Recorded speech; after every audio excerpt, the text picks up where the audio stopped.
Hello friends, welcome to my YouTube channel. Question है cot की power 4a plus cot square equal to 1, then find the value of cos की power 4a minus 3 cos square a। तो इसकी value आएगी -1 will be the answer. कैसे करेंगे?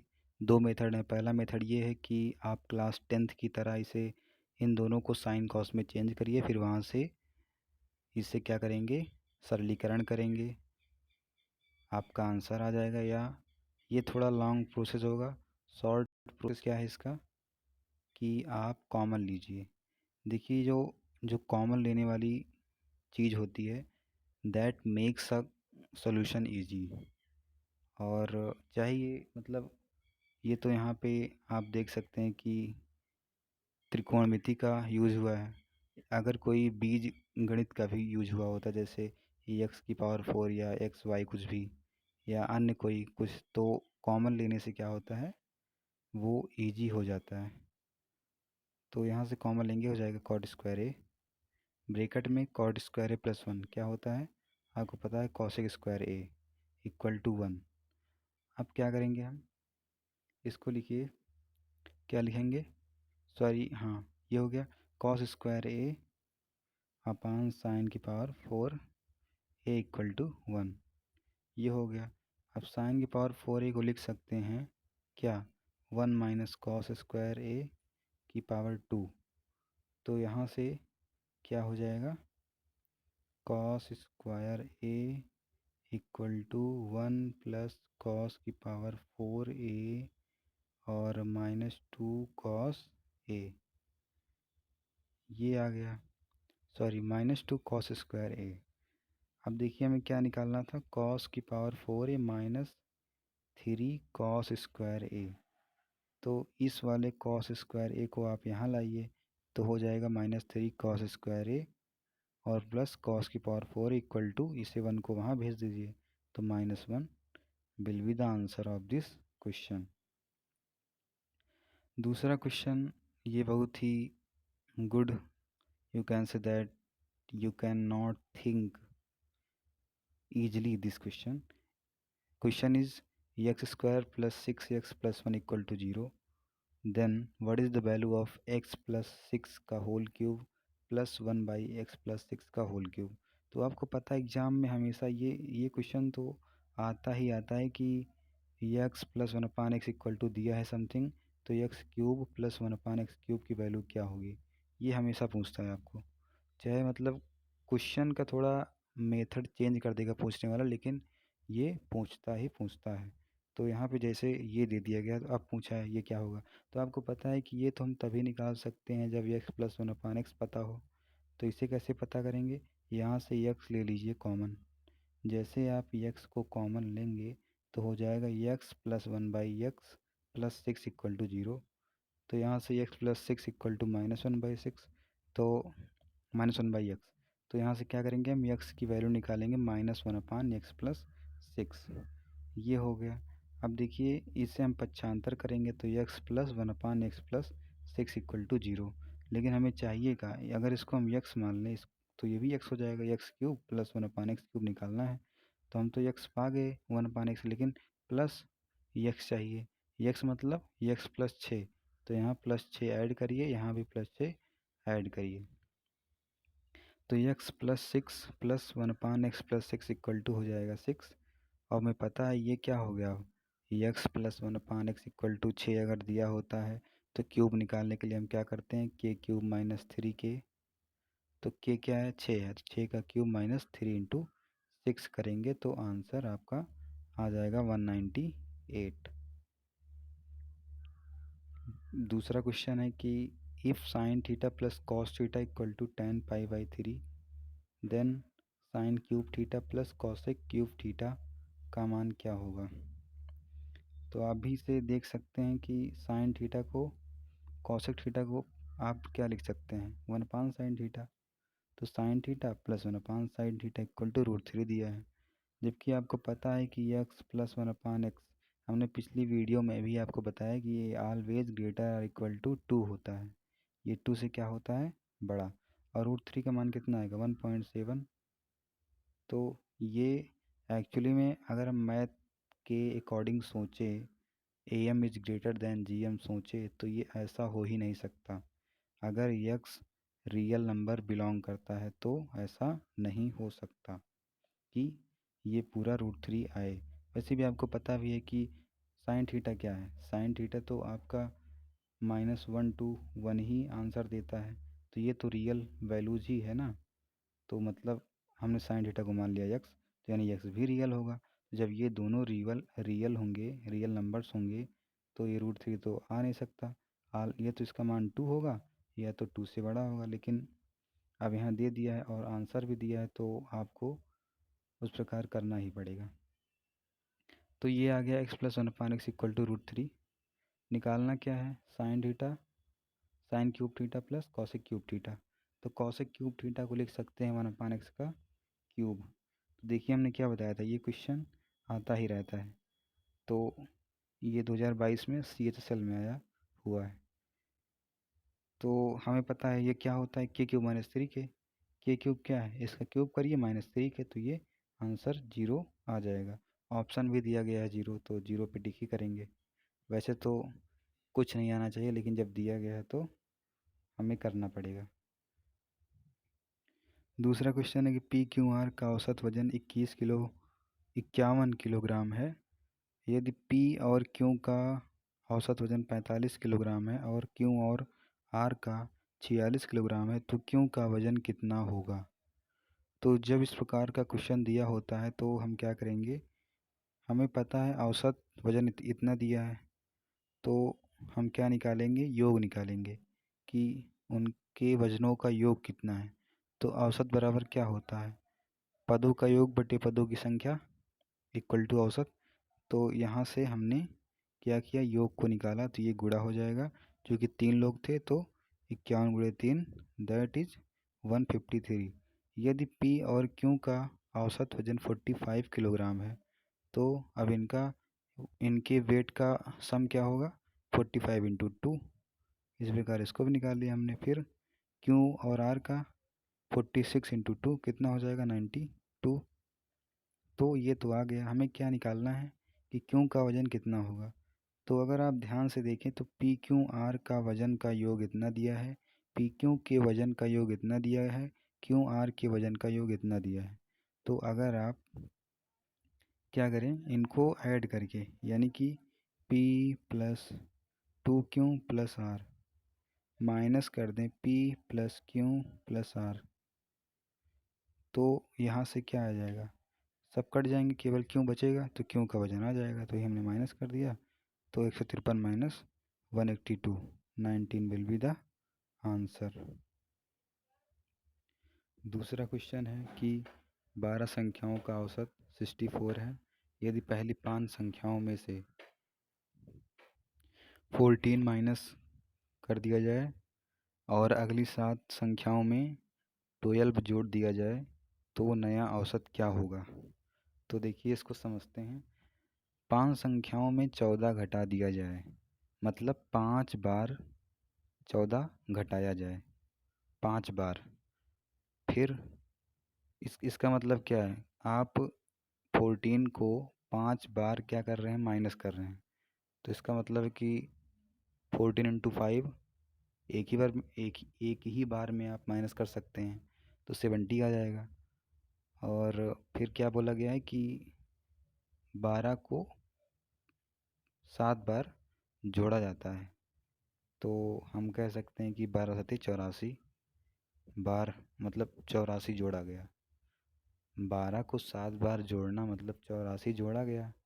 तो अब देखिए कुल कितना जोड़ा या घटाया गया, तो हम कहेंगे 84 जोड़ा गया, 70 घटाया गया, मतलब जोड़ा गया 14 आपका। क्योंकि 84 - 70 कितना होता है, 14। ठीक है। उसके बाद अब आपको पता है कि औसत दिया गया था ना, 12 संख्याओं का औसत कितना है, 64, ये दिया गया है। न्यू जो एवरेज होगा कैसे निकालेंगे, न्यू एवरेज इक्वल टू होता है sum upon number of terms. Number of terms same ही होंगे, योग सम कितना होगा, 64 × 12 हमने लिख दिया। लेकिन हमें पता है कि 14 ओवरऑल क्या हो रहा है, ऐड हो जा रहा है, तो अब इस यहाँ भी हम 14 ऐड कर देंगे। अब इसको 12 से डिवाइड करिए, तो 12 से ये कट जाएगा, ठीक है, यहाँ तो बचेगा 64, 64 प्लस अब 14/12 डिवाइड करेंगे तो 1.16। तो ये ओवरऑल कितना आंसर आ जाएगा, 65.16 will be the answer. It is asked in 2023 in CHSL exam. दूसरा भी पूछा गया जो कि 2022 में। ये कहता है कि n संख्याओं का औसत 45 है। अब यहाँ पे आपको संख्या दी, यहाँ संख्या नहीं दे रहा है। यदि 60% संख्याओं में से प्रत्येक में 5 जोड़ दिया जाए और शेष संख्याओं में से प्रत्येक में से 10 घटा दिया जाए तो इस प्रकार प्राप्त संख्या का औसत क्या होगा। तो आप कहेंगे यहाँ तो संख्या ही नहीं दिया, तो चाहे तो आप n दिया है तो n मान के ही कर सकते हैं, या उससे इजी क्या है कि देखिए यहाँ परसेंटेज की बात हुई है। तो यदि 60% संख्याओं में से प्रत्येक में 5 जोड़ दिया जाए तो हम मान लेते हैं कि संख्या n इक्वल टू क्या है, 10। आप 100 भी मान सकते हैं, लेकिन आंसर जल्दी 10 से आएगा। तो 10 का 60% आपको पता है 6 होता है, और 40% 4 होगा। तो 6 संख्याओं में क्या कर दिया गया, 5 जोड़ दिया गया, यानी 6 पंचे 30 जोड़ दिया गया, और कितना माइनस किया गया, 4 संख्या बची है तो 4 में 10 घटाया गया, तो 4 दाम में 40। तो कुल कितना माइनस हुआ, 6 पंचे 30 माइनस 40 इक्वल टू -10। अब न्यू एवरेज क्या होगा, वही आपको पता ही है। New average equal to some बटे नंबर ऑफ टर्म्स। सम कहाँ से निकलेगा, जो भी आपको दिया गया, जैसे n संख्याओं का औसत 45 है तो हमने n मान लिया है 10, तो 10 गुणे 45 will be the sum. And कितना माइनस हो गया, -10 बटे नंबर ऑफ टर्म्स वही रहेंगे सेम 10। तो 10 से 10 कटेगा, यहाँ 45 माइनस 10/10 1। तो ये 44 will be the answer of your question. दूसरा क्वेश्चन है कि चार मेन का कार्य 6 वुमेन के कार्य के बराबर है और 4 वुमेन का कार्य 6 चिल्ड्रन के बराबर है। एक लड़का उस कार्य को 60 दिनों में पूरा कर सकता है। एक पुरुष और एक महिला मिलकर उस कार्य को कितने दिनों में पूरा करेंगे।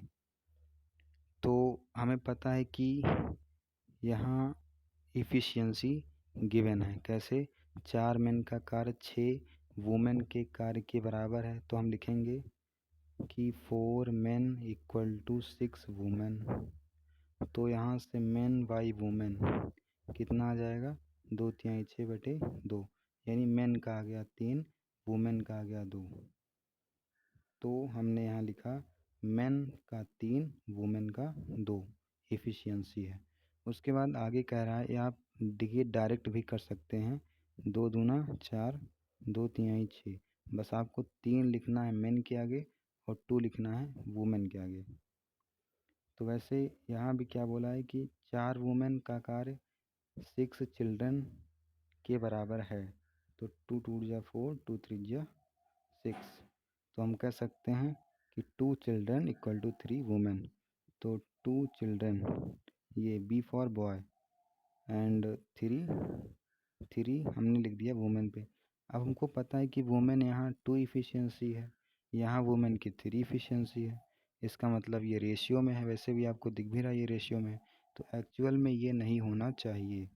क्या होगा, यहाँ अगर हम 2 से मल्टीप्लाई कर दें और यहाँ 3 से मल्टीप्लाई कर दें तो दोनों वुमेन जो सेम हैं उनकी इफ़िशियंसी सेम हो जाएगी, 6 6। तो हम क्या करेंगे, ऊपर 3 से नीचे 2 से, तो 3 3 जा 9, 3 2 जा 6, और यहाँ भी 2 3 जा 6, 2 2 जा 4। तो 9:6:4 रेशियो में इफ़िशियंसी आ गई। अब देखिए क्वेश्चन बोला है कि 60 दिनों में काम पूरा होता है। कौन पूरा करता है, एक लड़का उस कार्य को 60 दिनों में पूरा करता है। तो लड़के की इफ़िशियंसी कितनी है, 4। तो इफ़िशियंसी से मल्टीप्लाई कर देंगे तो टोटल वर्क मिल जाएगा। अब हमको पता है कि क्या निकालना है, कितने दिनों में पूरा करेगा, और कौन, उस कार्य को महिला मिलकर कितने दिन में पूरा करेंगी, यानी वुमेन। वुमेन की इफ़िशियंसी है 6, तो टोटल वर्क बाई कितना हो जाएगा। देखिए यहाँ पे बोला है कि एक पुरुष और एक महिला, यानी दोनों की इफ़िशियंसी ऐड करना है। तो 9 6 15, तो 15 से करिए भाग, तो 16 डेज आ जाएगा। क्योंकि टी इक्वल टू डब्ल्यू पानी, हमने आपको ये सब बता दिया है। दूसरा क्या है कि दो पुरुष तीन महिलाओं के बराबर काम करते हैं और पांच महिलाएं सात लड़कों के बराबर काम करते हैं। तो उसी प्रकार हम यहाँ सॉल्व कर लेंगे। तो यदि 16 पुरुष एक काम को 2 दिन में पूरा कर सकते हैं तो दो लड़के कितने दिनों में पूरा करेंगे। आप यहाँ से एक चीज़ सीखेंगे, वो क्या है देखिए। ये तो हमने जैसे ये निकाला, वैसे आप ये निकाल सकते हैं। फिर क्या बोला है कि इफ़िशियंसी क्या होता है, एक पुरुष की निकलती है। इफ़िशियंसी एक पुरुष की निकलती है या एक एक चिल्ड्रन की निकलती है। मतलब जो भी इफ़िशियंसी आपको गिवन है वो क्या होता है, वो एक पर्सन की ही होती है। ठीक है, ये जो इफ़िशियंसी आपको जो आती है वो केवल एक पर्सन की होती है। तो यहाँ क्या बोला गया है कि यदि 16 पुरुष एक काम को 2 दिन में पूरा करते हैं, 16 पुरुष एक काम को 2 दिन में करते हैं, तो हमने इफ़िशियंसी निकाल लिया है।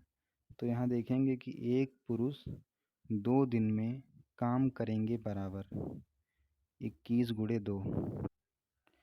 तो यहाँ पे एक पुरुष 2 दिन में काम करेगा बराबर, हमें पता है 2 दिन में कितना काम करेगा, T equal to W into E. हमें क्या निकालना है, काम करेगा ना, तो W equal to T into E. चूँकि हमें पता है क्या होता है, टी इक्वल टू डब्ल्यू पानी, तो W equal to T into E होता है।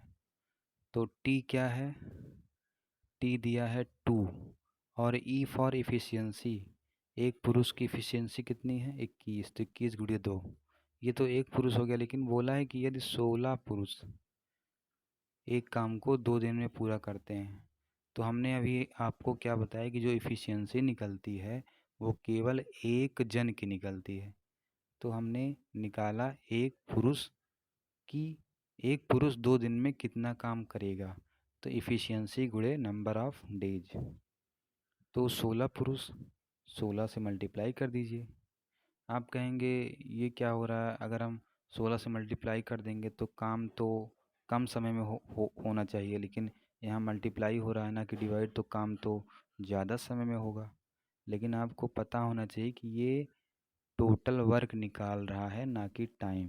टोटल वर्क कहने का मतलब जब एक लोग मान लीजिए इतना सा काम करते हैं, तो और लोग मान लीजिए 5 लोग आ गए तो इतना सारा काम करेंगे ना। इसीलिए यहाँ ये क्या हो रहा है, टोटल वर्क की संख्या, टोटल वर्क जो है वो बढ़ रहा है, इंक्रीज हो रहा है। तो टोटल वर्क यही होगा। दूसरा क्या है, तो हमने क्या किया, टोटल वर्क निकाल लिया। अब क्या पूछा है कि दो लड़के कितने दिनों में काम पूरा करेंगे, तो वही दिन पूछा नहीं, हम लगाएंगे क्या, T equal to W upon E, total work upon efficiency. तो टोटल वर्क हमें पता चल गया है, इफ़िशियंसी क्या है, एक लड़के की इफ़िशियंसी कितनी है 10, तो एक लड़का काम करेगा, भाग कर दीजिए 10 से। लेकिन यहाँ बोला है कि दो लड़के, तो जब एक लड़का 10 दिन में काम करता है, मतलब हमने एक लड़का निकालने के लिए क्या किया, 10 से भाग कर दिया। अब दो लड़के उस काम को कितने दिन में करेंगे, बहुत लोग क्या करेंगे कि जब एक एक लड़का इतने दिन में काम करता है तो दो लड़के यहाँ मल्टीप्लाई कर देंगे। लेकिन मल्टीप्लाई करने से तो आपका डेज बढ़ जाएगा ना। जब आदमी ज़्यादा होंगे तो आप मान लीजिए एक आदमी था वो 2 दिन में काम करता था, तो दो आदमी आ गए तो वो 4 दिन में करेंगे। जब काम आपका सीमित है तो 4 दिन नहीं लगेंगे, बल्कि उसका आधा लगेगा काम का। तो यहाँ काम क्या है, कांस्टेंट है, work is a constant here. So आप क्या करेंगे, जब एक लड़का इतने दिन में काम करता है तो दो लड़के, दो से भाग करिए ना कि गुणा नहीं। तो आप क्या करेंगे कि एक टॉफी का मूल्य इतना है तो दो टॉफी का मूल्य तुरंत मल्टीप्लाई कर देंगे। ये मल्टीप्लाई नहीं होगा। आपने क्लास 7th में एक चैप्टर आपने पढ़ा होगा, एक चैप्टर था अनुपात और समानुपात का, सॉरी उसमें था अनुलोम और कुछ ऐसे था। तो हमें केवल इतना सीखना है कि एक लड़का, जब काम कांस्टेंट है तो एक लड़का इतने दिन में काम करेगा, तो दो लड़के काम कांस्टेंट है तो 2 लड़के कितने दिन में काम करेंगे? हम गुणा नहीं करेंगे, हम डिवाइड करेंगे। तो डिवाइड करने से आंसर 33.6 डेज आ जाएगा। ये आपका 2023 में एसएससी जीडी में आ चुका है। धन्यवाद।